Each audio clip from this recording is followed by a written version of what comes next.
Good evening everybody, and on behalf of Bowringer Ingelheim, welcome to the Laminitis Revolution, the first live online broadcast brought to you as part of the Talk About Laminitis Disease Awareness Initiative, which is supported by the British Horse Society, World Horse Welfare and Red Wings. My name's Liz Barrett and I'll be hosting this evening's presentation, and I'm joined by expert veterinary surgeon David Rendell from the Liphook Equine Hospital in Hampshire. David is a specialist in equine internal medicine and has spent a large proportion of his career focusing on the hormonal causes of on. This evening, David will be talking us through the revolution in veterinary surgeons' understanding of laminitis and the impact of this on management and treatment of the disease. We're also joined by Bowringer's equine veterinary surgeon, Claire Turnbull, who'll be monitoring your incoming emails, tweets and Facebook messages. She will try and put the questions that you have for her to David at the end of the programme. So if you do have a question, make sure you email them in using the Ask a Question on your screen, and Claire will do her best to ensure that we get as many of these answered as we can. Tonight we're going to focus on key areas. Firstly, what is laminitis and why is it a veterinary emergency? Secondly, how has our understanding of the causes of laminitis changed? And thirdly, how can this new understanding help vets and owners manage and treat laminitis more successfully? So I guess at this point we should hand over to David, and David will talk us through how we will recognise laminitis, or even the most subtle signs of laminitis in horses and ponies. Thanks, Liz. So this may come as a recap for some, but apologies because I know there's an awful lot of people out there listening that are going to have varying degrees of understanding of laminitis. But itis is just from the Greek, it just means inflammation, and laminae are the structures within the foot that hold the hoof capsule and the pedal bone together. So laminitis literally just means inflammation of these structures that hold the pedal bone to the hoof wall. So when inflammation occurs, these structures start to get swollen and they start to separate and they start to lose their function. So as you can see from the diagrams there on your screen, the blue arrow on the left points to a normal foot there, just a schematic diagram, and just shows you that the two layers of laminae, there's one layer on the hoof wall and there's one layer on the pedal bone, they're held quite tightly together, and a good analogy for this is Velcro. That's essentially how they work and what they look like in simple terms. So when they become diseased for whatever reason, the two layers of laminae start to separate, and that's the diagram on the right there with the red arrow. And as they separate, the pedal bone becomes pulled away from the hoof capsule by the other tendons in the feet, and the hoof wall and the pedal bone literally just separate. So we've got some x-rays just to demonstrate this as well. The x-ray on the left shows a relatively normal foot, unshod, and the line just drawn down there above the pedal bone just shows you the hoof wall. And as you can see from that diagram, that line is pretty much parallel with the pedal bone in the foot, and that's the normal state of affairs. But what happens when we get laminitis and when these two structures separate is shown in the x-ray or the radiograph on the right. And you can see the arrow there shows you the direction in which the bone has moved as it's separated from the hoof wall. And you can see there's a line of barium, which is a material that shows up on x-ray on the image on the right, and that is down the hoof wall, and the pedal bone should be lying parallel to that, but you can see it's been pulled away quite some distance. And we've actually lost the tip of the pedal bone off the x-ray because it's dropped so much, and it's actually dropped out through the bottom of the foot and literally punctured its way through the sole. And this is obviously a very severe case of laminitis, but it just does demonstrate quite nicely how catastrophic this disease can be, and unfortunately this horse had to be put to sleep on welfare grounds. So apologies for anyone that's eating their supper. This is a cross-section through not the same horse, but a similar horse that unfortunately was put to sleep with laminitis, and it shows you the same processes there. The star there shows you the space that's opened up as these two layers of laminae have been pulled apart, and that's just full of air, just because something has got to go in there as they separate, and they open up to the ground and the air gets in. Sometimes they get full of fluid and infected material. And then the arrow there shows you the tip of the pedal bone that's coming through the floor of the foot. And usually we would unfortunately put these horses to sleep when that happened, but In this case, infection has got in there as well because it's been going on for some period of time. So just to emphasise how catastrophic this condition is if it's left to go too far. So I hope I've already made the point that laminitis is painful. The horse's hooves are essentially our fingernails, and we all know what pain it causes if we have any traction on our fingernails. And if you imagine 500 kilos pressing down on those structures and pulling them apart, I think you get some kind of idea of just how horrible this disease can be. And it poses a massive threat to the welfare of horses in this country as well as across the world. And this is Ross Eager in this picture, who we'll be introduced to later on, who's a farrier at Lipphook, and he's just got his hands on his hips with frustration because we all hate dealing with these conditions because the animals are in such pain, and he's just musing over the possible options to try and sort this horse out. So I can't emphasise enough how catastrophic this condition can be.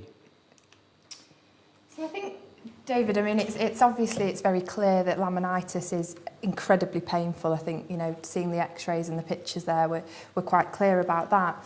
But some horses present just being a little bit footsore and pottery even. So, what should a horse owners do if they suspect their horse or pony has laminitis? Well, I think it is really important to emphasise this is an emergency condition. I think we often do get a little bit complacent about it because it can be a chronic condition and we can perceive it to be mild, but it's never really that mild, because even in these chronic cases that go on for some period of time, these laminae in the horse's feet have obviously got to support the animal's entire weight, which could be 500, 600 or even more kilos. And so if these structures become damaged, even if it's sort of low-grade damage for a long period of time, we can get really chronic disease and disfigurement of the horse's feet. So this condition is always an emergency and we should never be complacent about it. So thankfully, with prompt treatment, if we catch these cases early, in the majority we can really make a difference and we can reduce the long-term damage that is likely to occur. So as I've said already, and I want to stress again, that ongoing mild disease is also serious because these changes can catch up on the horse, and every time it has a mild bout of laminitis, we get more tearing of the laminae, we get more damage until we get to a point that there isn't really anything we can do to sort this situation out. So please do seek veterinary advice.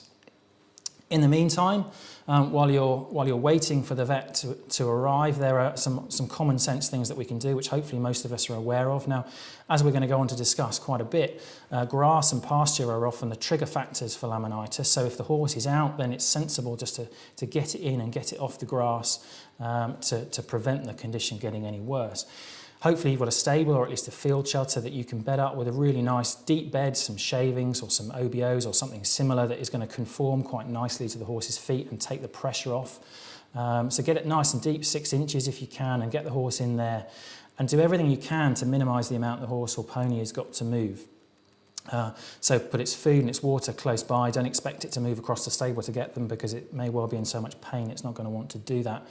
And please don't be tempted to walk these horses around any more than you really have to. Now, there's been all sorts of things that have been suggested through history to make laminitis better, and some of them don't bear repeating, but one that has been quite commonly said, even up till recently, is that these horses should be walked out to get the circulation to the feet going. Now, this is absolutely the worst thing you can do. If you think back to the picture earlier on with the 2 layers separating, every time the horse takes a step, it pulls on the hoof wall and potentially just causes more separation. So please don't be tempted to walk these horses any more than you really have to, and please do call your vet to seek advice. So the one thing that I was pleased to hear, David, that you said that owners, if they're very vigilant about picking up laminitis earlier, then you have a much better chance of helping to prevent the damage and that chronic damage. I know that recently you had a case that presented at the Lipphook Equine Hospital Laminitis Clinic where the owner, Zoe Buttery, had been very, very vigilant and picked up even the most subtle clinical signs in her horse, Jimmy. And we'll take a look at Jimmy now and look at what happened after he'd been assessed by you and he went on to see the farrier. We've brought Jimmy here today, Welsh Section A show pony, because we're a bit worried about him. He's been footsie throughout the season. He's just come out of the winter looking very well and still very footsie. We're worried about him having laminitis, so we've just brought him here to get him checked out. Right, well, good morning, Jimmy. Let's have a little look at you. Actually, the good thing is that he's actually looking in himself quite bright, which I'm quite pleased to say. I mean, one of the things, so is that sometimes if they're in a really bad state, they start to withdraw themselves and you can see pain and stuff. He's actually a good thing. So first and foremost, thank you for bringing him in so quickly. It's one of my little bugbears is that laminitis is an emergency condition and should always be treated as such. So far better to come in with a few niggles than to leave it a few days because it will only deteriorate. So good on that. But yes, in himself looking good. If I could just nag you a little bit, we have got a bit of a crest, and I think this is what you were talking about with your saying he's come through the winter with still a bit of condition on him.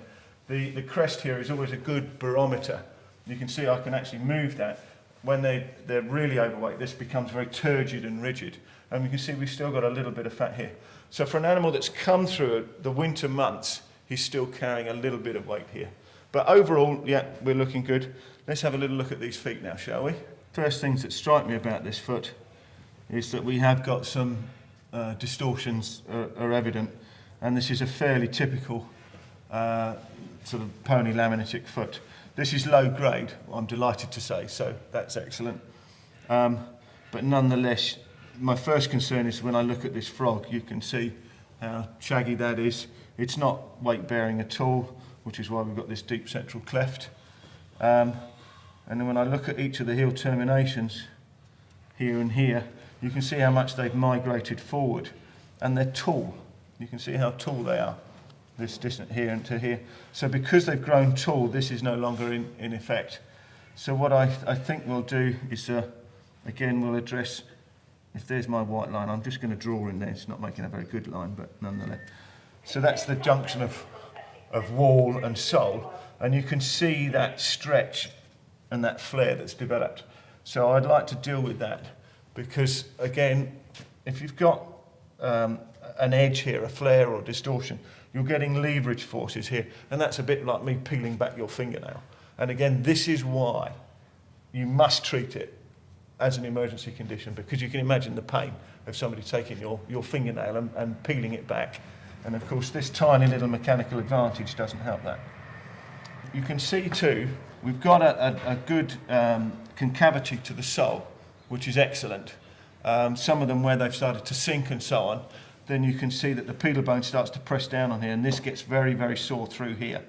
Now in this case we're lucky because he's maintained that concavity of the sole so that he's not getting any pain response here and here. But if I can just reach for some hoof testers, please. And this is just a little mechanical pinch or squeeze, because what I'm looking for is a pain response. Yeah, just over, because if the pedal bone sits in here, and if that's descended at all, then you're going to get a pain response against that sole. Right, if we just have a look at this foot from the outside here, what I'm concerned about, when we looked at the reverse, you saw that flare on the foot. You can see that this is here now, and in fact, if you trace down, this is nice and tight at the top, but then we've got flares and distortions from about this point, and this is where they start to lever away. And also, I think there's a significance. Can you see there are sort of striations here? There are lines emanate. And if you look at those, they are divergent.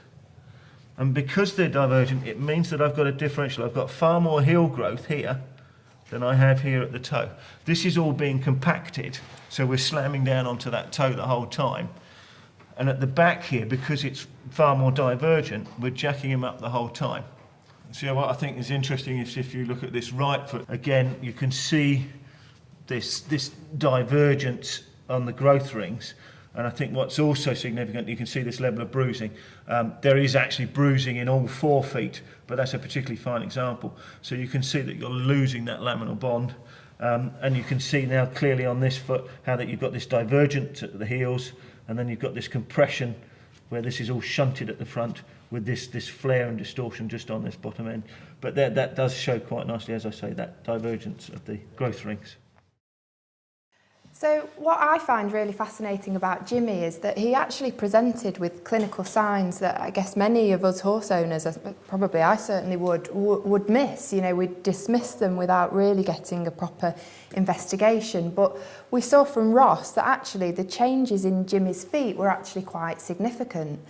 So how can Zoe ensure that she prevents laminitis now in the future? Yeah, okay, thanks, Liz. Well, I guess to get to the bottom of preventing things in the future, I think we're probably best to discuss a little bit about potentially what the causes are, so we can go about trying to prevent them. So this was quite an interesting survey that was done of 222 horse owners that were asked what they felt the important causes of laminitis were. And you can see the two columns on the left focused in very heavily on the lush pasture, and one column there with obesity as well. And I agree with all of that. That's absolutely spot on. But what surprised me slightly about this survey was that the next two columns, equine metabolic syndrome and Cushing's disease, not that many people thought they were important causes of laminitis. And then we've got a couple more over on the far right that people were a little bit concerned about, but of lesser importance. So if we simplify that information down just into a pie chart, 3/4 of people correctly felt that lush pasture was important, but not very many people said Cushing's disease and equine metabolic syndrome, which we really as veterinarians are starting to realise are really quite important as underlying processes. So please don't think I'm dismissing the grass, because I agree with you on all of that, but I just want to talk a little bit really about the potential underlying causes. And to do that, there's a couple of nice studies that have been performed in the last 10 years or so. The first one was performed in America at the University of Pennsylvania by Mark Donaldson and some of his colleagues back in 2004. And then in Finland, more recently, Nikki Karakoski and her colleagues looked at 36 laminitis cases, so 36 in Finland and 40 in the States. And they looked at what the underlying causes for laminitis might be, firstly in a normal out-and-about population in a first opinion clinic, and then also in quite a big veterinary hospital. And you can see there that in the American study, around 70% had Cushing's disease, and in the study from Finland it was slightly less, but still a sizable proportion there had Cushing's disease. And then they looked at equine metabolic syndrome as well, and you can see that the numbers are slightly flipped about, but we're still talking about sizable proportions there that had equine metabolic syndrome. And then in the Donaldson study, they didn't actually look at the remaining 7%, they weren't tested. And then in Nikki Karakoski's study, 11%, they didn't find any abnormality. But if you put those figures together, we have quite a striking number that do have an underlying endocrine or metabolic cause, so either Cushing's disease or equine metabolic syndrome, the best part of 90% there from those two studies. Now there's plenty of limitations to these studies, as with a lot of research. You could say the numbers are bigger, and you could also say that it's not necessarily that representative of what's been going on in the UK. So for that very reason, we looked at 118 laminitis cases that we tested at the Liphook Equine Hospital up in Hampshire, where I work. And we found similar figures, so 80%, slightly lower, but pretty similar, 80% of these laminitic cases either had Cushing's disease in the 30% or equine metabolic syndrome in the 40%. And then we didn't get a definitive diagnosis in 20%. So perhaps other things going on, but still a sizable proportion there had either equine metabolic syndrome or Cushing's disease, potentially underlying their laminitis. So I just want to hand over now to one of my colleagues, Professor Andy Durham, who's discussed this a little bit and discussed really how our thinking on what causes laminitis and the relevance of pasture to laminitis has changed a little bit in recent times. And there's still a lot more research to be done, and naturally we're simplifying the current state of knowledge. But what Andy's going to go on to explain is that traditionally we tended to think that it was literally overeating of pasture that caused toxin buildup and caused laminitis to occur.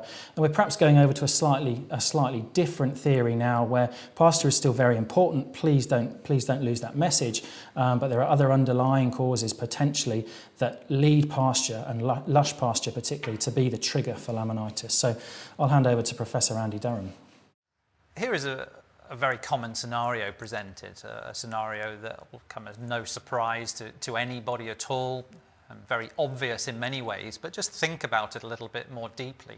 You know, we have a young thoroughbred turned out to grass here, and his little mate, the pony, goes out with the thoroughbred. Now, we all know which one of these two are at risk of having problems, yet they're both the same species. They're both equines, even though one's a pony, one's a horse. They're pretty closely genetically related. So why should it be that one, the little one, has a major health problem in relation to eating the grass, yet the thoroughbred has no consequence at all, enjoys the grass and has no problems as a result of that? Now, it's really obvious that happens, but why would that be? You know, it may be, possibly, that the pony eats more grass? Well, okay, ponies tend to be greedier, so that may well be the case. It may be that the pony has a more efficient digestive system than the horse and extracts more nutrients from it. Well, again, that might be possible, but I think that's the kind of thing we tend to see more when you're feeding them poor quality forage or whatever. The ponies do better on that than the horses, not really with grass.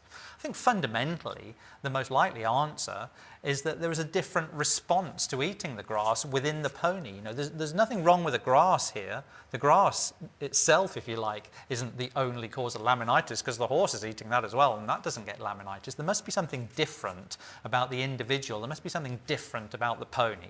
And almost certainly the explanation is that after eating the grass, the pony responds differently to the grass in a metabolic and hormonal fashion than the horse. And that's what puts them at risk of laminitis. So a very obvious and well-known scenario there, but as regards the explanation, not necessarily quite so obvious, but there must be a difference in the pony's metabolic makeup to cause those problems.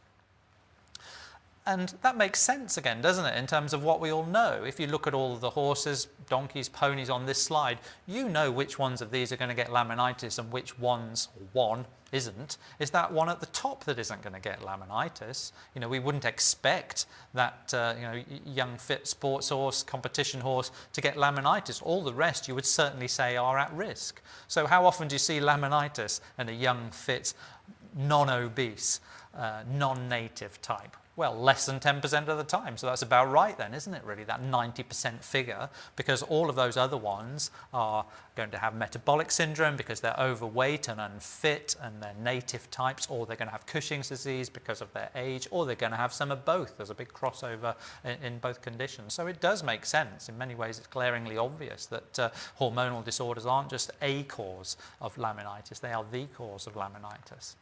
And let's think about that in a genuine practical context as well.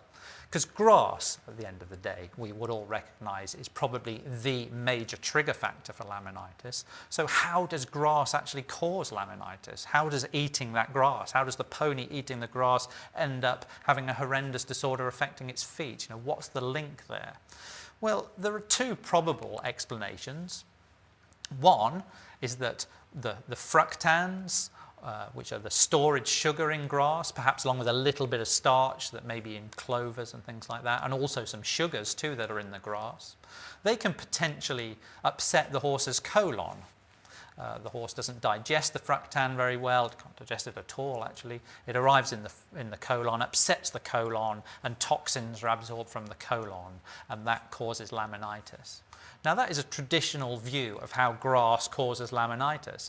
But in terms of experimental studies, a 300-kilo pony or thereabouts would have to eat a minimum of about 1.5 kilos, 1,500 grams of fructan to trigger laminitis by that mechanism. On the other hand, if we think about the possible effects of the sugars, the fructans, the little bit of starch and simple sugars that are in grass, if we think about the effects of those on insulin levels in horses and ponies, well, you need far lower amounts to cause really high insulin levels in horses and ponies. Several studies have shown that at pretty modest intakes of fructan and sugars, you will get a real surge in blood insulin levels in horses and ponies. Obviously, much lower down there, 50 to 75 grams over the course of an hour will stick up the insulin levels quite significantly. Now, an obvious question then is how much in reality would a pony eat if you turned a pony out in a field? How much fructan sugar could the pony actually eat, and how does that relate to those two extremes then? Well, it depends obviously how greedy the pony is, and it depends how rich the grass is, so there's got to be quite a range there. But that range that we've got of 5 to 450 grams, honestly, the range is in reality going to be right down at the bottom of that. There won't be many eating 450 grams an hour, clearly far short of the threshold that we really need to cause laminitis by upsetting the colon, but well within the range that we know will cause very high insulin levels. And high insulin levels will trigger laminitis, absolutely no doubt about that. There's very good experimental evidence showing that exposure to high insulin levels in horses and ponies will trigger laminitis, and realistically fructan intakes will provoke that exact same response in laminitis-prone individuals.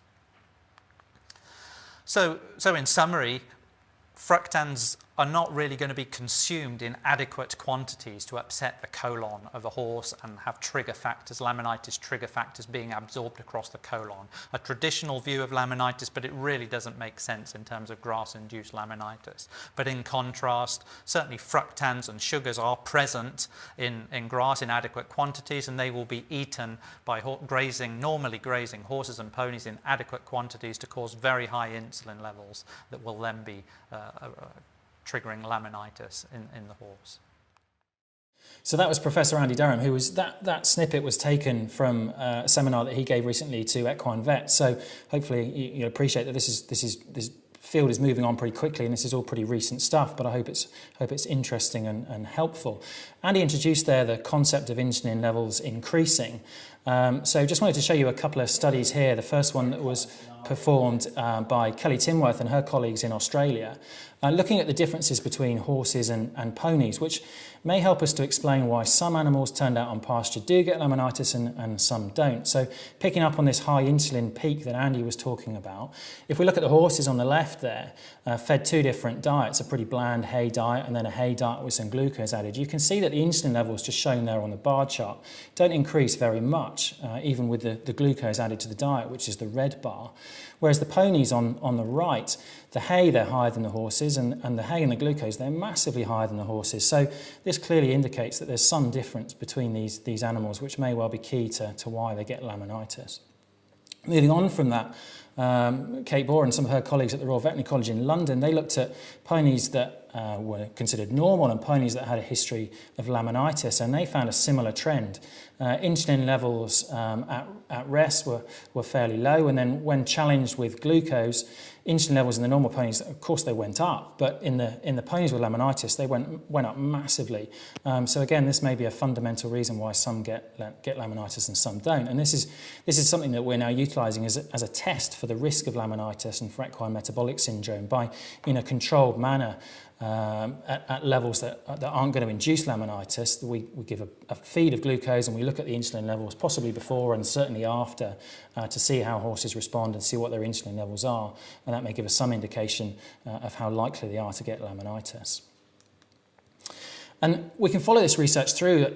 A group in the University of Queensland, a very eminent group, have actually demonstrated that by giving insulin to healthy horses, they can induce laminitis, which I know sounds harsh, but what they've done has massively helped our understanding and is obviously for the greater good.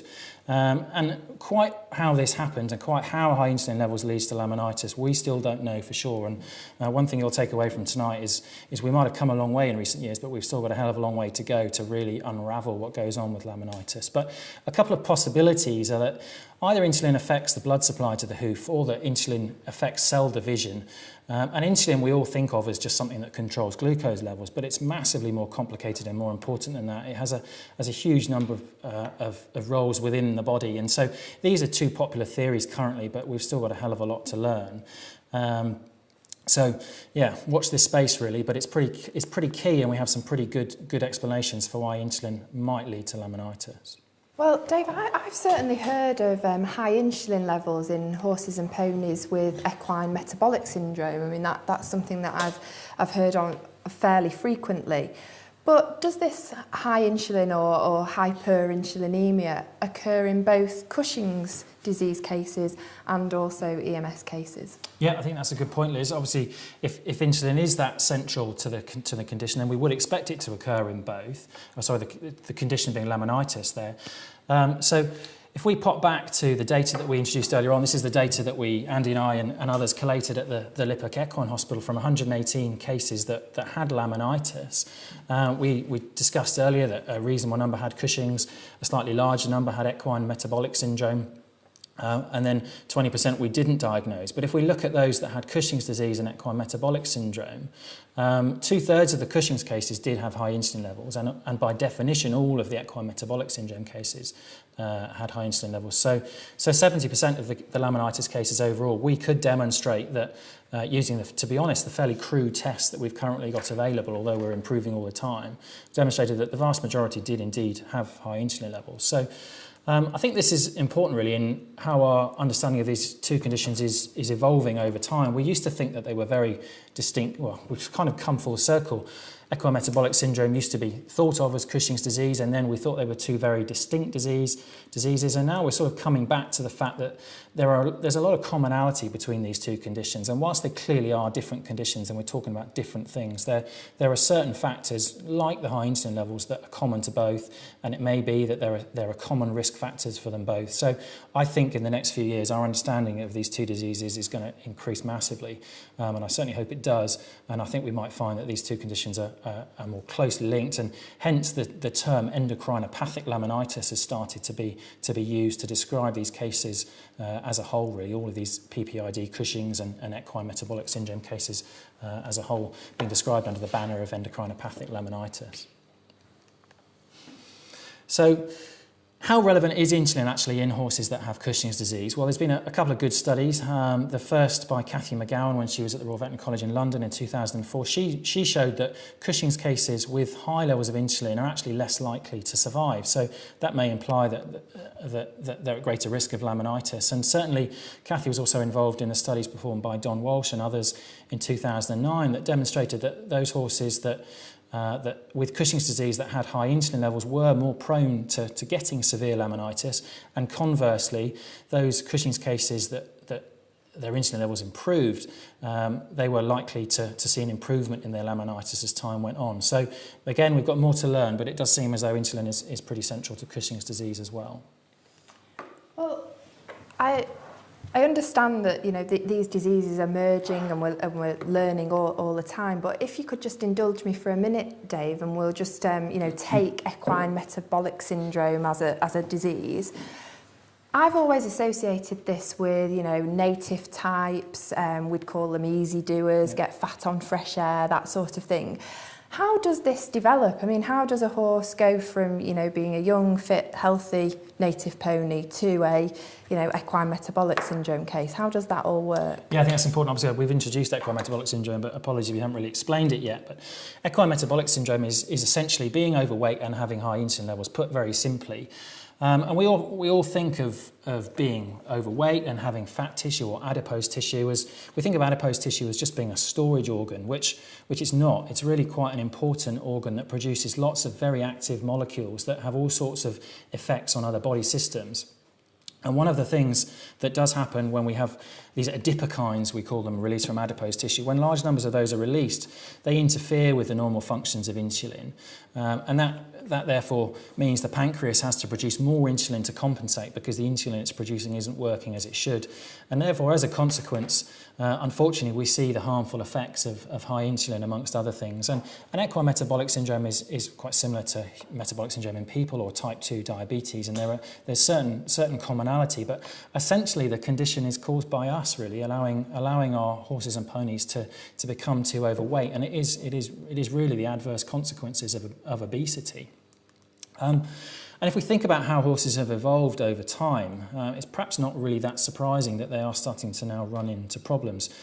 Traditionally, horses lived in landscapes that were pretty barren, and certainly our native ponies, the clues are in the name, Shetland ponies and Welsh mountain ponies, they didn't live in nice sunny climes in the south of England or other parts of the country where there was large amounts of dairy grass. So we have taken them really from where they evolved to live to a completely alien environment. And where they evolved to live, being insulin resistant as a result of becoming fat was actually quite useful. So they gain this fat tissue that interferes with the function of insulin, and that actually allows them to survive better when food is scarce through the winter, and it actually gives them a survival advantage.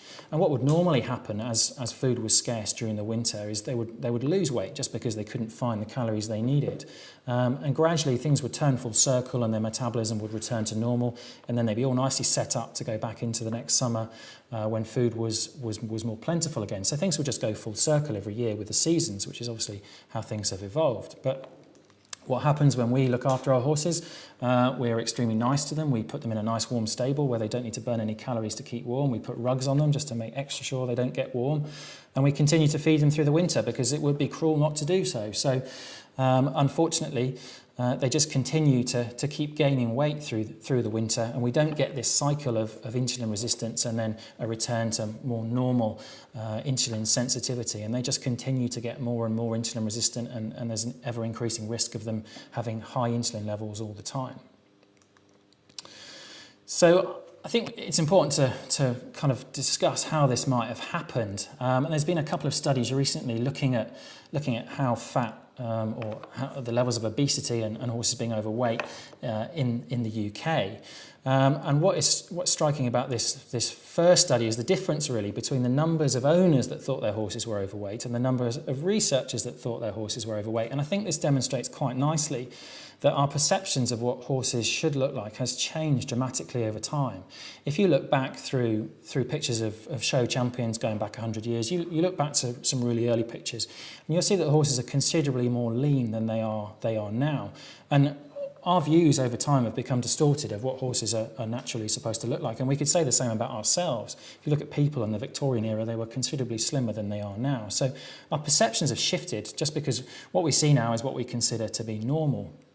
And then there was a second study performed, and the take-home message was the same. Essentially, owners were under assessing how many of their horses were overweight. But none of us are going to want to admit that our horses are overweight. But even these owners, 29% in one study and 21% in the other study, they did admit that their horses were overweight. And it's probably more reliable to look at the figures from the trained researchers. And if you look at those figures in these two studies, we're talking about half the horses in the country being overweight, which is obviously quite concerning, but possibly not that surprising when we consider that a large proportion of the human population, the dog population and the cat population are also overweight. And unfortunately, horses aren't really immune from the obesity epidemic that we do have in this country as well as other parts of the world. So, playing devil's advocate, I just want to ask the question really and be deliberately provocative. I want to show you these two cases that I've seen fairly recently. The horse on the left was a neglect case, a welfare case. It was called to get this horse out of a fence, and clearly it's not in great condition. And the owner subsequently ended up being prosecuted. The pony on the right was very much loved and was fed very well and was turned out in very good condition, and in my view was fairly overweight. So which poses the biggest threat to equine welfare? Well, the owner of the horse on the left has been prosecuted and isn't keeping horses anymore. The owner of the horse on the right is continuing to show ponies, and a lot of them continue to get laminitis year in, year out. The horse on the left, yes, it was neglected, and I'm not excusing that behaviour in any way, shape or form, but fundamentally it wasn't ill in any way, and when it was looked after properly and was well fed, it recovered well, and it wasn't showing to me any obvious signs of pain, whereas the pony on the right that had laminitis clearly was in a lot of pain, and regrettably the situation continued to deteriorate, and the pony was ultimately euthanized. So deliberately playing devil's advocate, I'm just challenge you as to which poses the greatest threat to equine welfare in the UK at the moment. And I'm not saying that neglecting horses is excusable in any way, shape or form, but I do feel that there is probably more suffering as a result of our kindness really, and this obesity epidemic that is affecting the UK equine population, and I think the consequences of that are potentially more sinister. So these easy doers and easy keepers, Liz, that you've talked about already, and these ponies that just look at grass to gain weight, we all know it's challenging to deal with them, and a lot of us have struggled to get weight off these ponies. But I just wanted to show you this really nice study by Alex Dugdale and some of her colleagues from Liverpool, where they restricted ponies to around 1% of their body weight in dry matter, chaff, per day, and fed them on. So that's a pretty restrictive diet, and if you actually measure what your ponies are being fed, I think you'll be struck really how much you are feeding them compared to what they actually need to lose weight. And I think this is where a lot of people go wrong, is they just don't appreciate how little these native types need to eat to stay the condition they are, and certainly don't appreciate how little they need to be fed if you want to get the weight off them.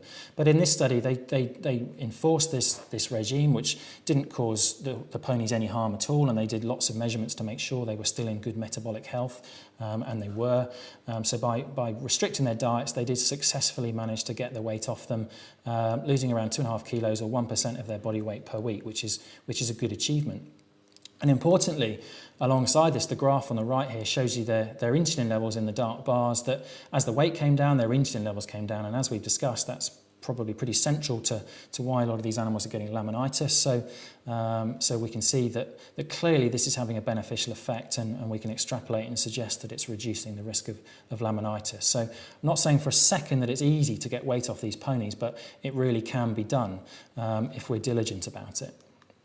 So what would I suggest? Well, I think really we have to take complete control of their diet. And I know I would urge you to speak to your own vets about this specifically, because these guys are all individuals, there's different breeds, and it's harder to get weight off some breeds and some genetic lines than others. So please do seek specific advice. But just as general rules of thumb to give you an indication, they probably don't want much more than 1%, a lot of these breeds. 2% is probably pretty generous, and some may, under veterinary supervision, need even less than 1% of hay, and that's dry matter. That's really dry hay, and you want to soak it as well.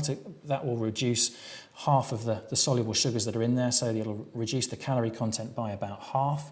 So soak it for 16 hours if you can, as long as possible really, and feed it fresh. Don't let it get mouldy again after you've soaked it.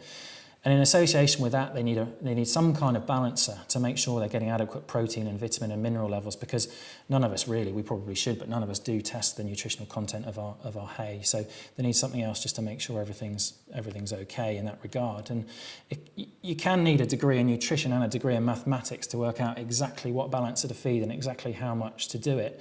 And it is very challenging for even those that do it all the time. So again, I would urge you to seek some veterinary advice, and there are feeds now that are available through veterinary surgeons that have it all worked out for you. According to how much hay you're going to feed, you know exactly how much proprietary feed you need to give to make sure your horse is getting what it needs. So again, speak to your vets about that.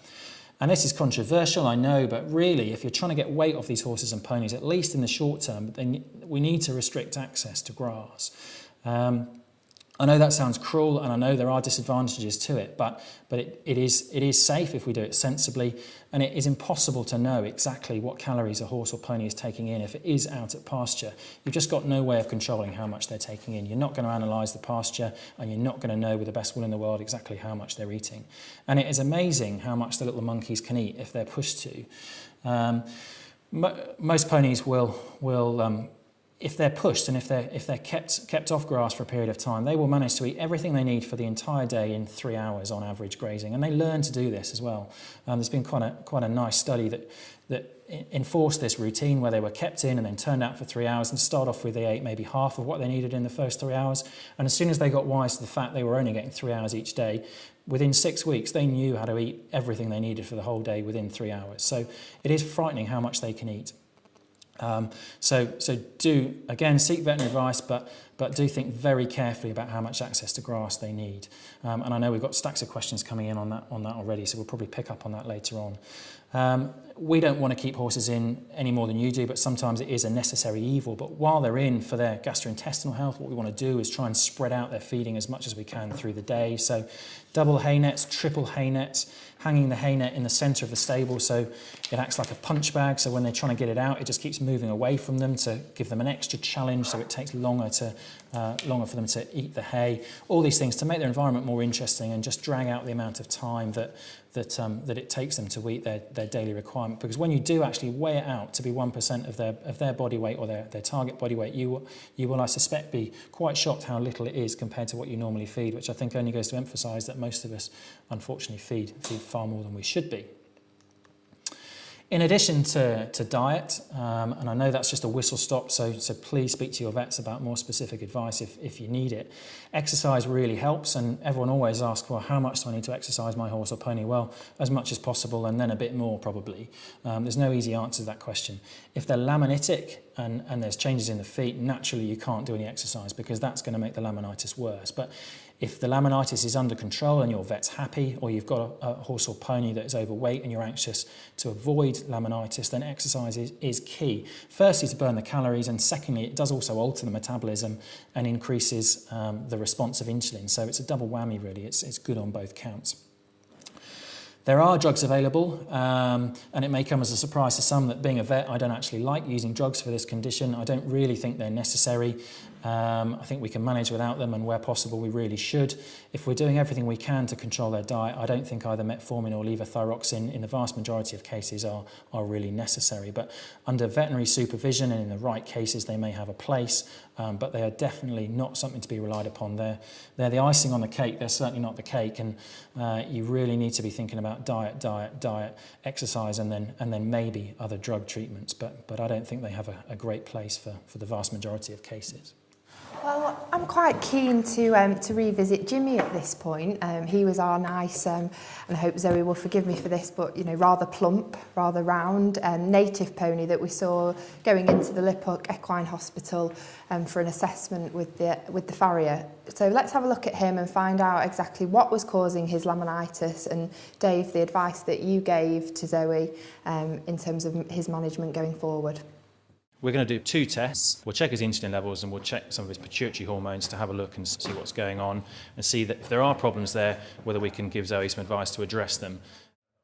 I've got his results back in. The good news is his test for Cushing's disease, which is his ACTH level, has come back normal. Now, it was worth testing him because quite a proportion of horses of his age can have Cushing's, but thankfully in his case he hasn't yet.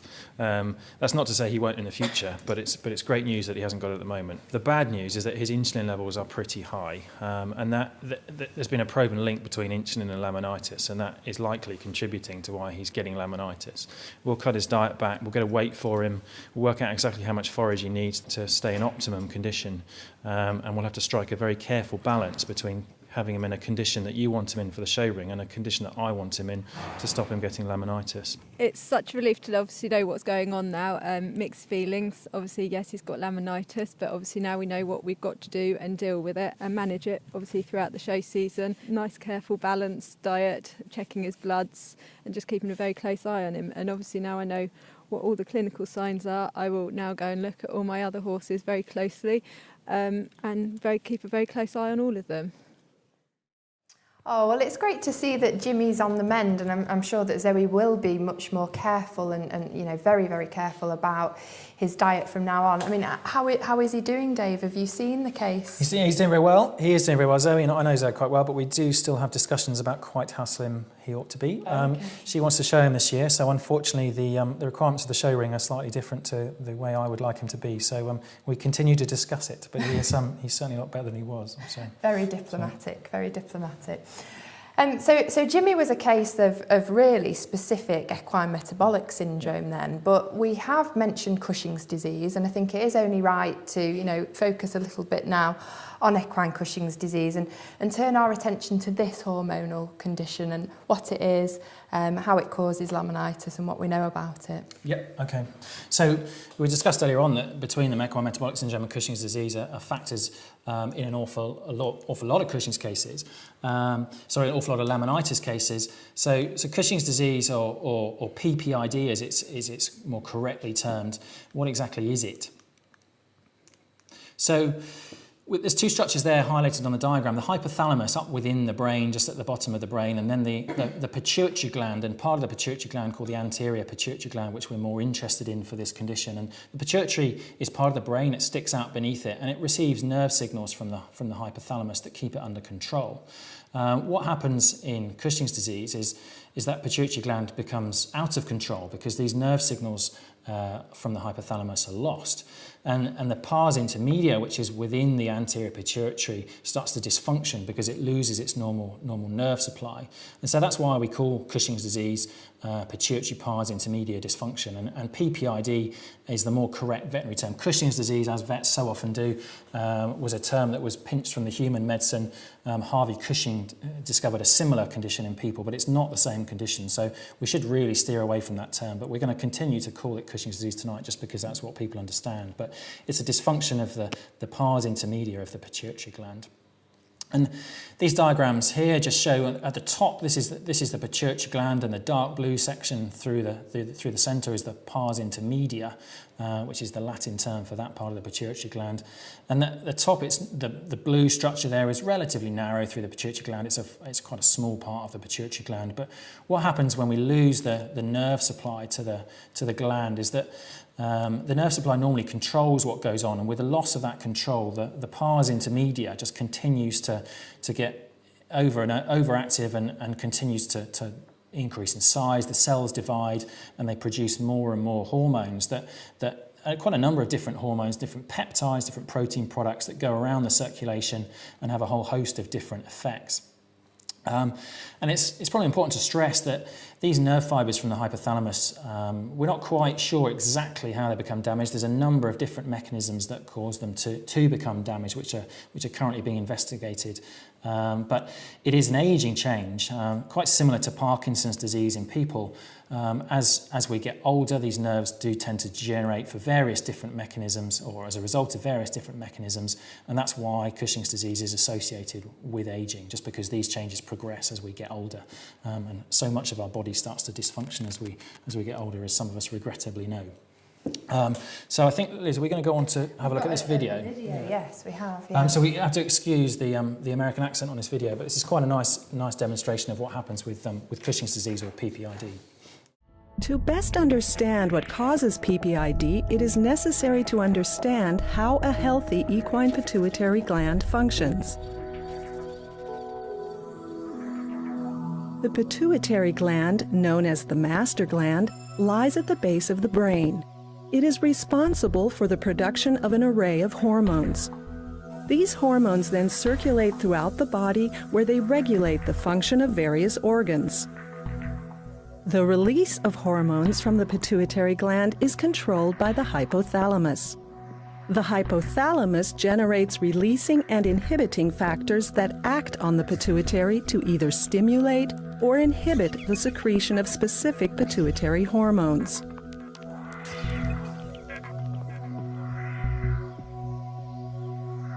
The equine pituitary gland is comprised of 3 lobes: the pars distalis, the pars intermedia, and the pars nervosa. The intermediate lobe, or pars intermedia, is affected in PPID. In the healthy horse, the production of hormones from the intermediate lobe is inhibited by dopamine. Dopamine is released into the intermediate lobe from neurons that originate in the hypothalamus. It then binds specifically to dopamine receptors on the surface of the cells of the intermediate lobe, much like a key fits into a lock. Once the receptor is occupied by dopamine, the receptor acts like a brake, inhibiting the production and release of the hormones from the intermediate lobe. In the healthy horse, there is ample dopamine available to evoke a strong inhibitory action by the dopamine receptor to make sure that just the right amount of alpha-MSH, beta-endorphin, or ACTH is produced by the intermediate lobe. PPID originates from a degeneration of the hypothalamic dopamine-producing neurons. The lack of sufficient dopamine in the intermediate lobe leads to an increased hormone production. As a result, intermediate lobe hormone concentrations in a horse with PPID may be more than 100 times greater than in a healthy horse. The absence of dopamine allows the cells of the intermediate lobe to divide and enlarge, causing the pituitary gland to increase to 2 to 6 times its normal size. This expansion of the intermediate lobe causes the other lobes of the pituitary to become compressed. So I understand from the diagram that we've just seen there, and also from what you were saying earlier, Dave, that this is a degenerative disease, and generally we associate it with horses and ponies from what, say, 15 years of age, is that right?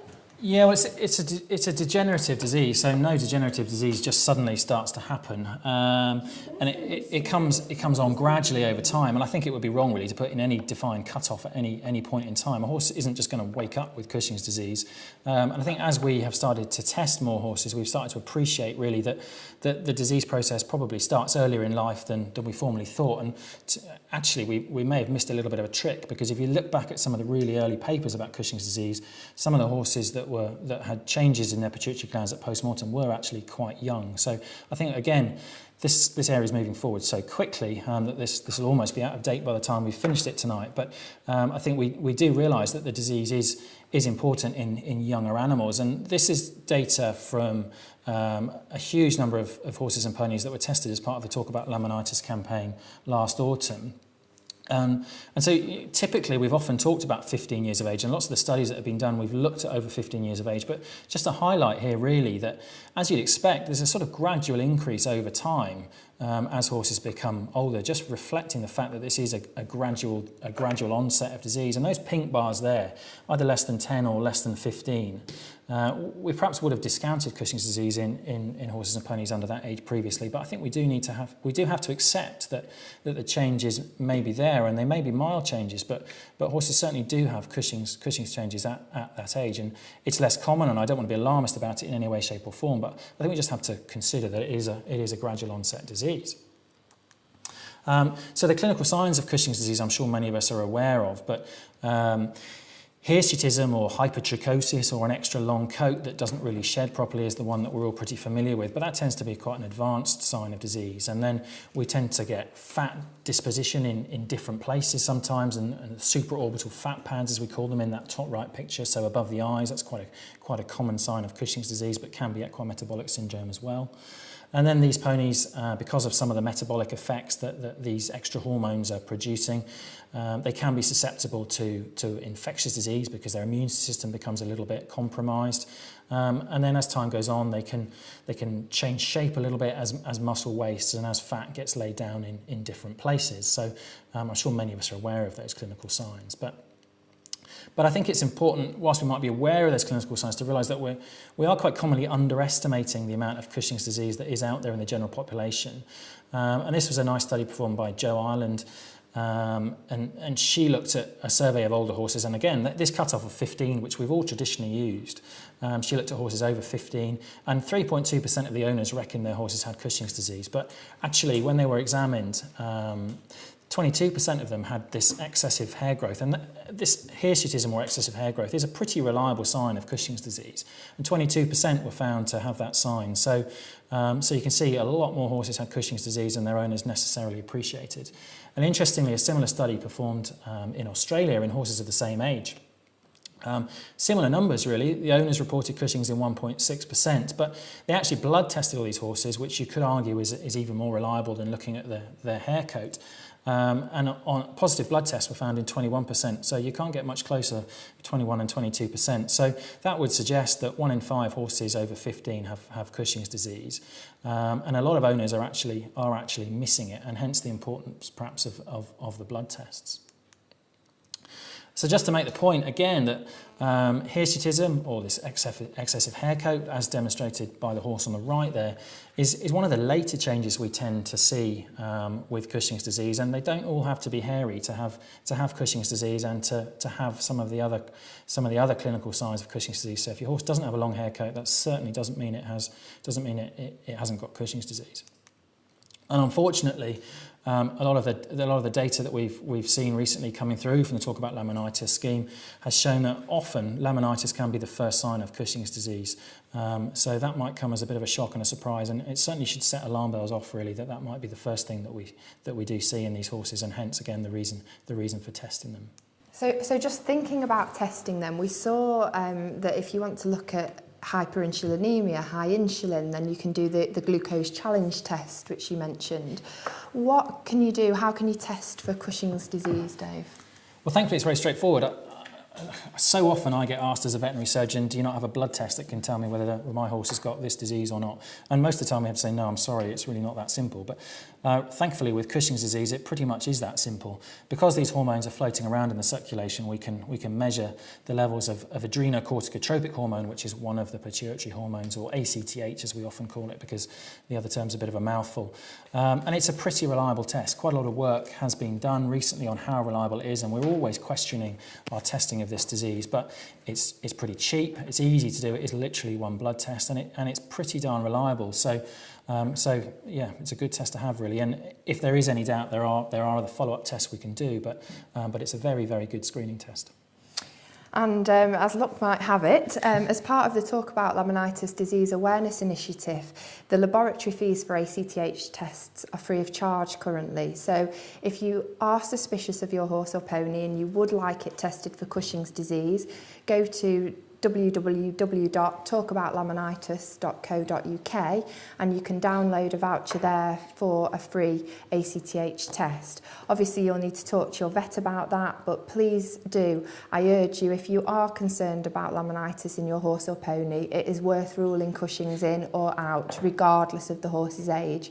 So please do go to the website and download a voucher. And equally then, Dave, I guess, moving on from the diagnosis, if we do then get a positive test result, so our horse is confirmed to have Cushing's disease, I mean, what do you recommend in terms of treatment and what should owners be doing from there on?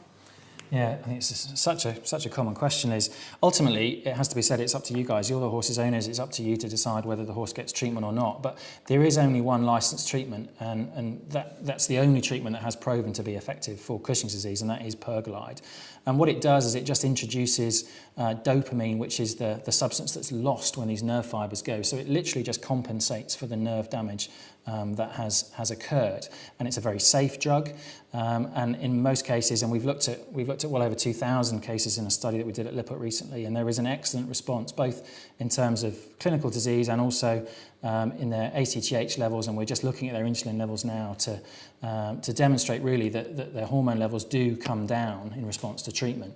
And that's unfortunately something that can't be said of the alternative products. They don't have any effect on hormone levels, or certainly no effect has ever been demonstrated. So I would only it's a choice really to treat with Pergolide or not to treat and to manage the risks. There aren't really any other products that I would recommend because unfortunately you'll just be wasting your money. So it is a choice as to whether you treat or not, but you do have to accept if you don't treat that from some studies that have been performed, there's approximately a 4 to 5 times risk of laminitis in Cushing's cases that are untreated compared to horses of the same age that don't have Cushing's disease. So I'm not for a second saying that if your horse has Cushing's disease, it will get laminitis, but I'm saying the risk is higher. And it's not an inconsequential amount of money to treat a horse with Cushing's disease, especially if the horse is young. This disease isn't going to go away. It's a progressive degenerative disease, so you will be committing to treat the horse for life. And very ballpark figures, and I don't want to upset people here because you're going to say that my horse costs less, my horse costs more, but horses are different sizes, they need different doses. So we're talking roughly about £1 just over a day for Pergolide. And yes, that's a lot of money if you add that up over a period of time, but if you compare that to the cost of laminitis, which is 4 times more likely to happen in a horse that's got Cushing's disease than a horse that hasn't, it's very easy. And again, ballpark figures, so please don't write in if they're slightly different to your own vet's fees. But we're talking approximate fees here for a few vet visits, corrective farrier for a few examinations, for some painkillers, for some foot supports. For some x-rays if the case isn't resolving quickly, and x-rays are always useful to assess severity, you can very clearly exceed the amount of money that you would have spent on Pergolide. And I'm not saying that Pergolide is going to prevent every case of laminitis, but it's a very effective drug and it does a huge amount to reduce the likelihood of disease. So you factor into that what it costs you to keep a horse normally anyway, and the fact that if the horse has laminitis, you can't do what you want to do with it. And you also factor in the pain and the stress, not only to your horse but also to you, of seeing your companion in a lot of pain and so on. Then I do think it can be a tough decision what to do. But I would certainly suggest that the benefits of treating do outweigh the risks if there is a history of laminitis.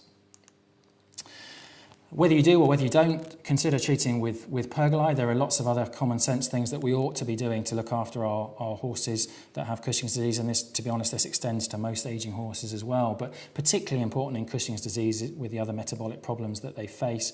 It's important they're wormed because they may be a little bit more susceptible to parasites than other horses. It's important that we think about farrier and foot hygiene and foot care, especially if they've had a history of laminitis. It's important we think about dentistry and clipping, and also preventing secondary infections and vaccination. And it's important that we deal with infectious disease pretty promptly, given that these animals probably have a compromised immune system. So just to conclude really on what we've covered tonight, all horses that have got laminitis, we should not underestimate the severity of this condition, and we should do something about it. We should either test them to find out what's going on, or we should just get on and treat them if we're pretty confident of what's going on to deal with this condition, because it stands to reason really that a horse or a pony has got laminitis for a reason, and if we don't do anything to correct the reasons why it's got laminitis, then it's going to happen again, and it is a really severe welfare issue. So it's not satisfactory to have a horse or pony that's got laminitis and just say, well, I hope it won't happen again. I think we need to be more proactive than that, and we as a veterinary profession as well, we've been reactive in the past, we've just treated it when it's happened, but we've got to move away from that and start being proactive and stopping this hideous disease occurring. And please, please, please don't go away from tonight thinking that we've underestimated the importance of lush pasture and nutrition in general. Those things are really important, but we do need to consider that in a lot of cases they're the trigger for the disease and there are other causes. And yes, we need to do everything we can to be sensible about nutrition and be sensible about exposure to pasture and grazing, but we should also think about what is rendering these horses or ponies more susceptible to having a bad reaction to nutrition and to grazing. And yeah, just to make that point again, really, that many of these cases do have equine metabolic syndrome or Cushing's disease, and it is very easy to look for these conditions. And I'm not saying it's easy to treat equine metabolic syndrome and obesity. It's challenging, but to be honest, the steps are pretty simple. It's just a case of being disciplined and whilst it's very easy for me to sit here and say this, and I know it's hard for you guys when you're at the coalface dealing with these horses and ponies, but it really can be done with discipline and with appropriate veterinary advice. And if you are embarking on quite harsh dietary restriction, which really is necessary in a lot of these cases, then I would urge you to seek nutritional or veterinary advice. And in addition to dietary management, which is important for both equine metabolic syndrome and Cushing's disease cases, there is one very effective treatment for Cushing's disease available. So please do scratch beneath the surface of your laminitis cases and look a little bit deeper. And I think you can really come a long way to help us from combating the travesty of equine welfare that this condition really is. Oh, thank you, Dave. Well, I think we should end on a positive note and actually take a look at a pony called Smokey, which is another pony that you've dealt with at the Liphook Equine Hospital. Let's just take a look at how his life has changed since he's been diagnosed correctly. So this is Smokey. She's a Welsh Shetland cross in her late 20s, and we've owned her now for about 15 years. And over the 15 years, she's had short bouts of laminitis. Started off being in the summer and then got worse and worse and became even in the winter as well. And with management and restricted grazing, we were unable to keep them under control. Then about 12 months ago, she had a particularly bad bout and was in a lot of discomfort and was treated for that and was made more comfortable. And then after that, it was suggested that she had a test for Cushing's and insulin resistance. And since she's been treated, she's been like a new girl. We hoped that she might have a meaningful retirement, so that she might be able to enjoy a bit of quiet retirement, but has actually come back into full work. She has a tablet every day. She's treated for her Cushing's and her insulin resistance.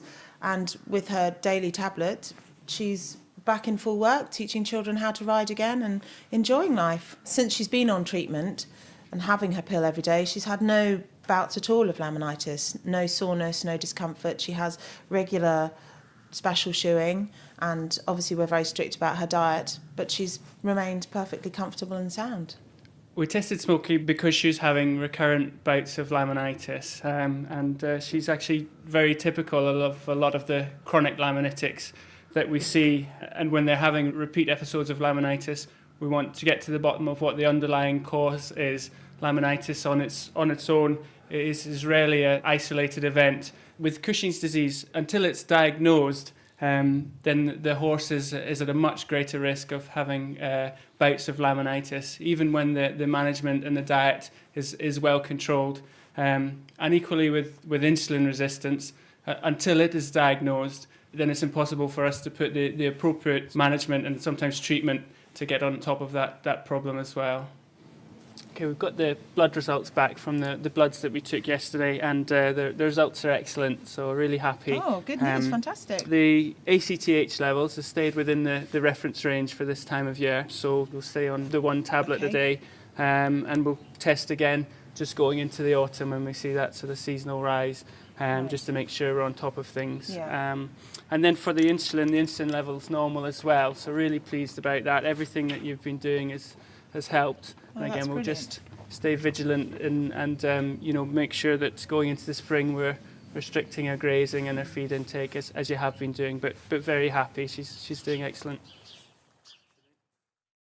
Well, I think that we've heard some really great advice this evening from David. I think that many viewers that have watched will really be able to go away and take that with them and put it into practice. So we really appreciate that, Dave, and thank you for your input. Now, just while that last video was playing, Claire was saying we've been absolutely flooded, inundated with questions. I think we've got over 800 people viewing at the moment. Hundreds of questions have come in. So obviously we're not going to get a chance to answer all of them, but we'll have a good go. Dave, we'll have to be quite quick at whizzing through them. I think if we go to 9:30, if people watching at home can bear with us and stay with us until 9:30, we'll answer as many as we can, and then any that we can't answer, we'll try our best to maybe email after the programme. Okay, Claire. Yes, I hope you've had your Weetabix day. Yeah, come on then. Okay, so I'm going to start with a question from Sue Diamond. I hope I've pronounced that correctly. She says, is our UK grazing likely to be causal in the endocrine issues of EMS and Cushing's, i.e. do we know why there's an increasing incidence of EMS and Cushing's, or is it just that we're diagnosing these conditions better? There's a few questions there, that's cheating. I guess we don't really know whether they're increasing or not. I suspect they probably are in line with the amount that obesity is increasing. I doubt Cushing's disease is increasing, but I don't know for sure. There might be some mechanisms by which we're actually adding to the problem, but I suspect that's going to be pretty minor. If Cushing's disease is increasing, it's probably because we're keeping more ponies and horses until they're older, so we're seeing more of it. And I think we are certainly far more aware of it, so we're diagnosing it a lot more. So I hope that answers that bit of the question. The grazing we have here, well, I guess, as we sort of said a little bit earlier on, most of the grazing that we have in this country is designed for production animals, so sheep and predominantly cattle. And what their digestive system works very differently from a horse's. And so the grass that's good for them isn't necessarily what's good for horses. And so it's, in simple terms, it's the grass that most of our horses get fed is pretty rich, really, for them. So that doesn't help either, really. Okay. Well, we have a question from Nikki in Malton in North Yorkshire here. Incidentally, we've got many viewers joining us from around the world. We've got 2 different viewers in America, Czech Republic. So keep the questions coming in. I'll do my best. So Nikki has quite a sad story here. They lost their mare last year when she didn't pass the afterbirth after she foaled and she developed laminitis straight afterwards. The vets tried to save her, but they said there was nothing they could do. She didn't know about the risks of Cushing's then. Do we think that the mare might have had Cushing's? Yeah, so Nikki, I'm sorry, Nikki, that's a sad story. I suspect probably not. We don't know for sure, but what I do know is that it wouldn't have been the Cushing's disease that caused, unfortunately, your mare to die of laminitis. That, if you can remember back to the start of the presentation, where we showed that graph of the causes of laminitis, the bar on the very far right, which didn't have many people suggesting it was a cause of laminitis, was this toxic laminitis, which is a problem, but it's a pretty isolated problem, and it probably represents a slightly different disease process that ends up with the same chain of events, which is laminitis. But it is kind of different to a lot of what we've been talking about tonight. And if we had all night, we could have talked about everything, but unfortunately, we just couldn't really get into all that stuff. But what will have happened in your mare, unfortunately, is all the toxins that are floating about in her circulation after the retained fetal membranes have affected the feet and caused laminitis that way. So it's the same manifestation of a different disease in simple terms. So, and really very sad. And I guess it's this time of year when we're getting into foaling, it's important just to appreciate that retained fetal membranes are a veterinary emergency, and other causes of toxemia, so peritonitis or pneumonia. What other ones have I not thought about? Colitis, yeah, so acute diarrhea. All those diseases can lead to toxemia and potentially laminitis, but we're talking a tiny problem, albeit a catastrophic one when it happens, compared to equine metabolic syndrome and Cushing's disease. And also, these conditions are really rare, and your vet will be who obviously involved in the treatment of the initial condition because it's so serious. They'll be aware that those horses are at risk of laminitis and will do what they can to try and prevent that. Okay. Another veterinary-related question. Catherine wonders how much we think giving steroid injections to horses can put them at the higher risk of laminitis. Ooh, there's a can of worms.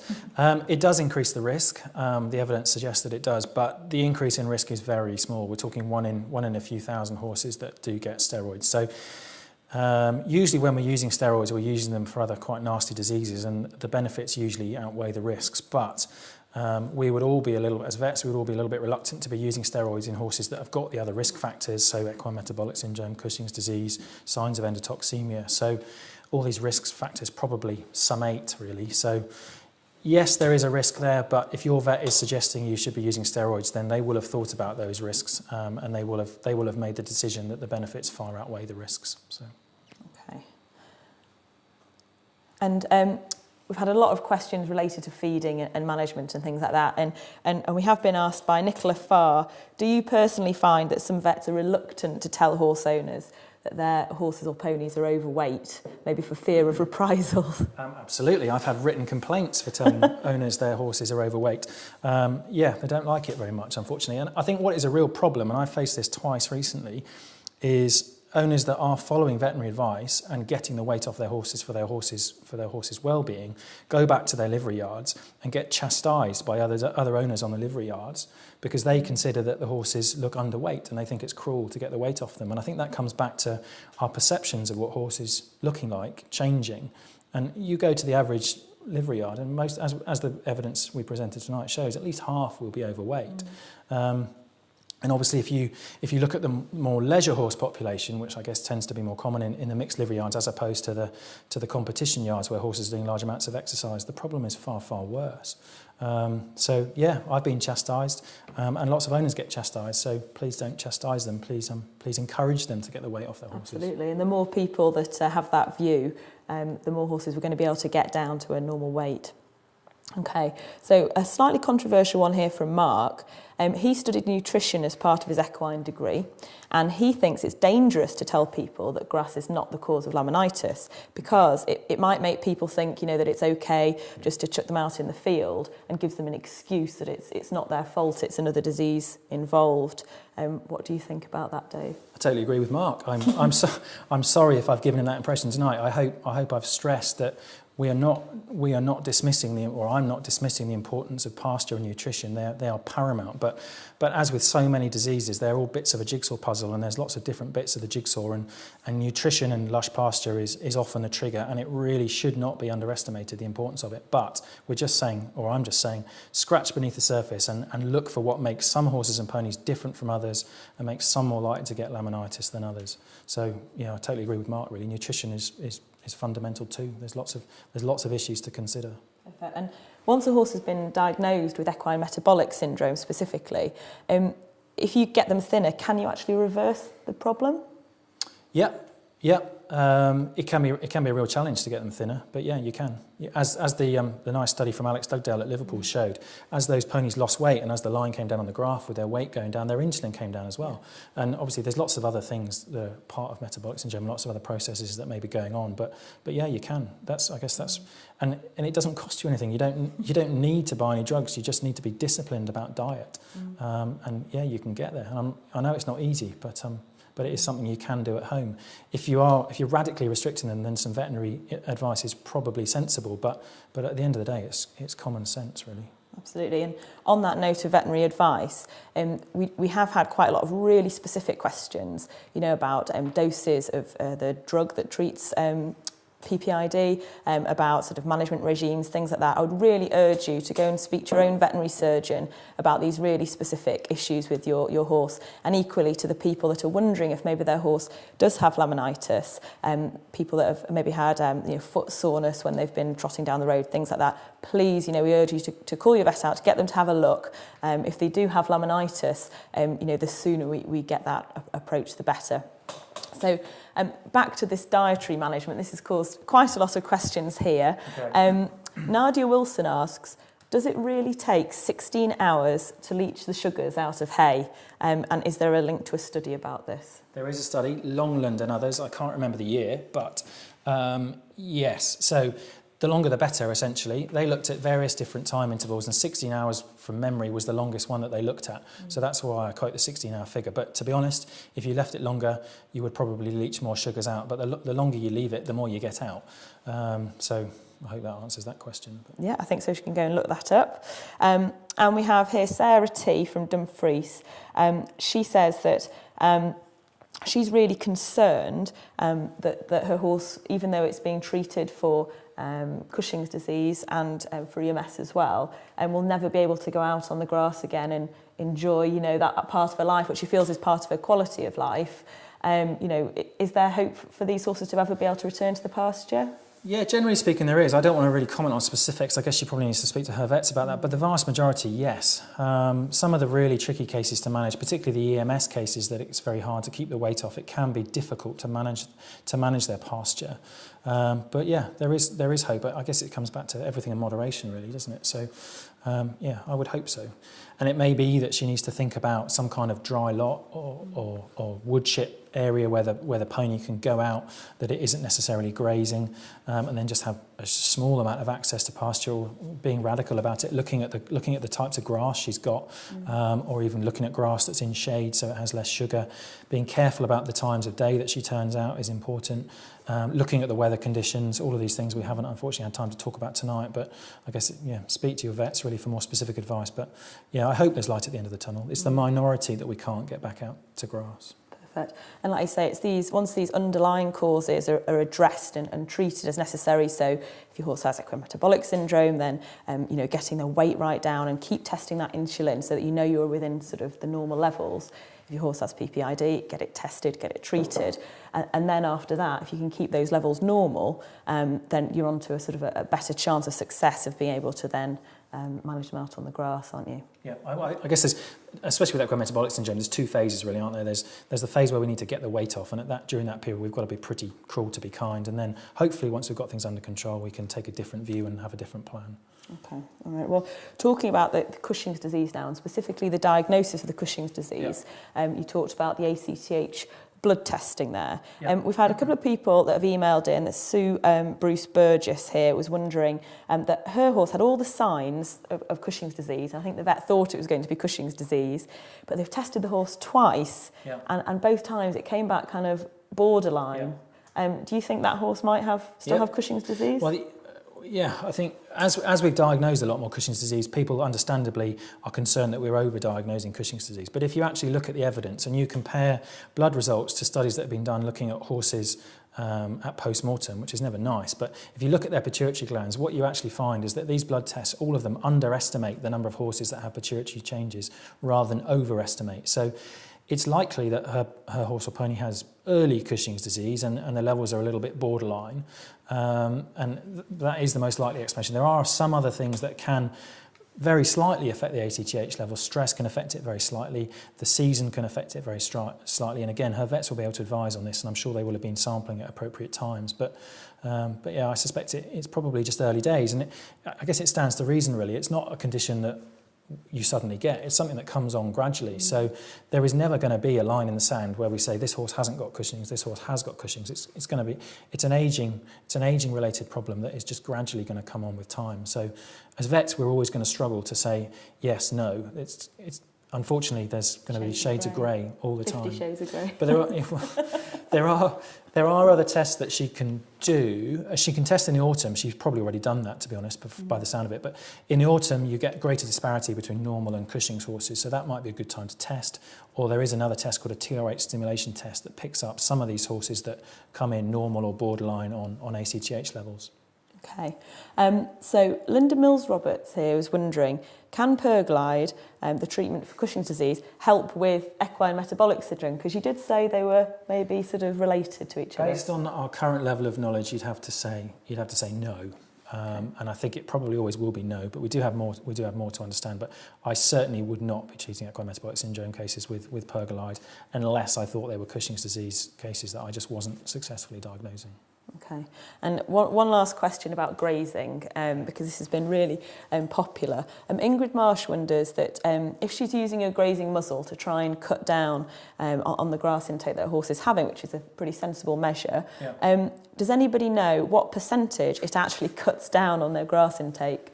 There are lots of grazing muzzles out there, and some are better than others. And I'm not gonna say which ones are good and which ones are bad. I think, and to be honest, I can't, because some suit some horses and some suit other horses. But I think there was one study done, and I can't remember who did it, but from memory, and don't quote me, I think that it reduced the intake down by 83%, so to about 17%. But that was one study, one type of horses, one type of muzzle, so that's a broad generalisation. But grazing muzzles are effective. They're effective, but obviously some horses will be more adept than others at getting them through, and still be careful. Yeah. And I think the other point with that is they're not necessarily appropriate when you're trying to actively get weight off, because you don't know how effective they're being. So fine for that period when you've got things under control and they're going back out to grass, and you just want to be sensible about moderating it. But if you're trying to take complete control of their diet to get weight off, then you don't have complete control, because you don't know what they're eating with the grazing muzzle. Well, there's a few people here who are saying that they struggle to keep their horse's weight down, even when they're on box rest, and wondering whether they should just be, starving them completely for periods of the day. But that can be quite dangerous, can't it, in overweight horses? Horses are designed to continually graze. The problem we've got is the grazing that we give them is far better than they're really designed to graze on. But I certainly wouldn't advocate starving for long periods of time. They don't cope with that particularly well, and that certainly shouldn't be done. It shouldn't be done. But if you're radically starving them, you really should seek veterinary supervision and advice, because there are other metabolic problems that can occur as a consequence of getting that wrong. I think does that answer that one? Was there a second part? No, that answers it, I think. Thanks, Dave. I'm going to move on, because we've only got a few minutes left. I know I can see Liz watching the clock there, so I'll try and get these in. We're talking about some of the treatment options now for PPID. We've got quite a lot of people are asking, are there any particular supplements or herbs that they can use instead of medication that can treat Cushing's disease? And one that keeps coming up is Agnus castus, which I think is chasteberry. Yeah, Vitex Agnus castus is chasteberry extract, which was used in people a long time ago to encourage chastity. That's where it came from.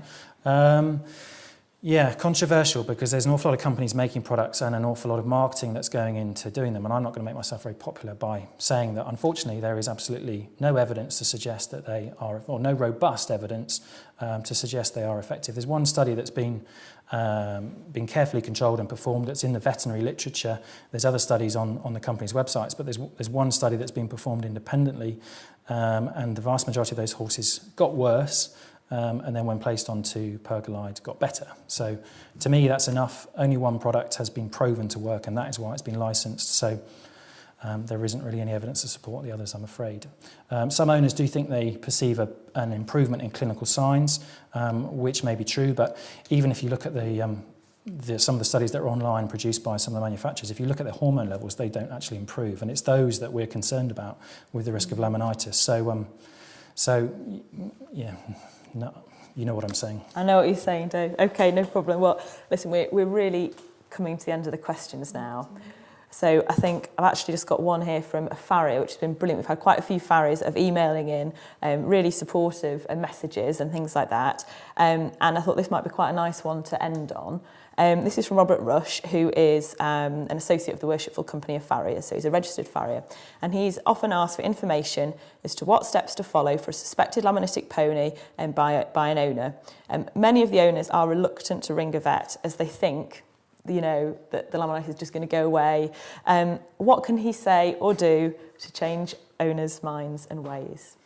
Oh, I don't know, vets are horrible people, aren't they? Why would you want to call a vet?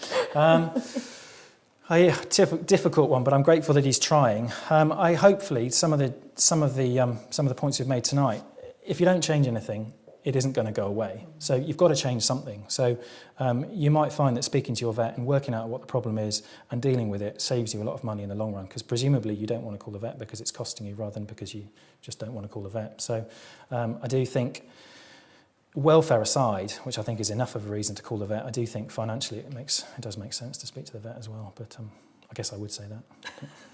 Well, I'm a vet as well, and I say the same thing. What I was taught about university about laminitis and things like that several years ago, has radically changed now with all the information and the great data that you guys and other scientists have been gathering. And I think it only goes to really help horses and their owners to try and prevent this really horrible disease. Well, I think that's the point as well. We've fallen short of the bar for quite some time because we've tended to be reactive and deal with cases of laminitis and not necessarily sort out why they're happening. But we're armed with a lot more things now. So I think in being able to prevent them, we can offer far better service to our clients and to the horses that we look after. So hopefully we can persuade owners that it's worth getting us involved. Yeah, I think for me, just listening to the questions that have come in tonight and, the discussion that we've had, one of the key things that I've taken away has been much more about the fact that maybe in the past we've had this fairly simplistic approach to laminitis in terms of, if horses graze lush pasture, they get it, which is absolutely true. But it's not quite as simplistic as it's just the amount of grass that the horse is eating. It's about that horse responding, as you've said, metabolically differently to the grass. And I think that therefore, finding out what's going on, involving the vet, checking the bloods for insulin, checking for ACTH, and really getting to the crux of exactly what is going on in that horse so that they can be managed appropriately. And, moreover than giving somebody, giving an owner an excuse, I think that once they recognise, once an owner knows that there is something definitely which is going to cause laminitis if that horse goes out, they will be a lot more vigilant about it and they will work, more closely with the vet. Can I come back about that time? I guess that picks up on what Claire was just saying just now. We as vets have a far better understanding, and we used to say, yes, your pony's overweight, give it a diet. And well, that's not very helpful, is it? But now we've got more information, we can be more prescriptive, we can get you guys feeding them exactly what they need to be fed, and I think we can offer a better service, and hopefully that helps. And that's not an advert for the veterinary profession, that's an advert for equine welfare, really. There's a lot more that can be done, so let's all get on and do it. Yeah, great. Well, I'd like to thank everybody that's viewed this evening. Like I said, I think we've had well over 800 viewers, so that's absolutely fantastic. And if you have found this evening enjoyable and the presentations enjoyable, please do tell your friends about it, because from tomorrow this will be available on demand, so you can view at any time. So any friends, acquaintances, people at your yards that you think might be interested in this, do tell them. They can access it through the Talk About Laminitis website. So if you go onto the home page there, on the right hand side there's a panel which will have a link you can click on, and you come straight through and you can view this on demand. Also on the Talk About Laminitis website, as I've said, there are vouchers on there that you can download so that your horse can be tested for Cushing's disease, and the laboratory fees will be free of charge if you use one of those vouchers. So again, if you just are a little bit suspicious, talk to your vet, take advantage of the free testing. It's available until the end of June. So I guess all that remains is for me to thank David. Thank you very much for your time and your input. Claire, thank you very much for Questions Corner and for managing all of those hundreds of questions coming in. Great job there. As I've said, we will try and pick up some more questions, and we will try and answer them by email. But thank you for watching. Good night.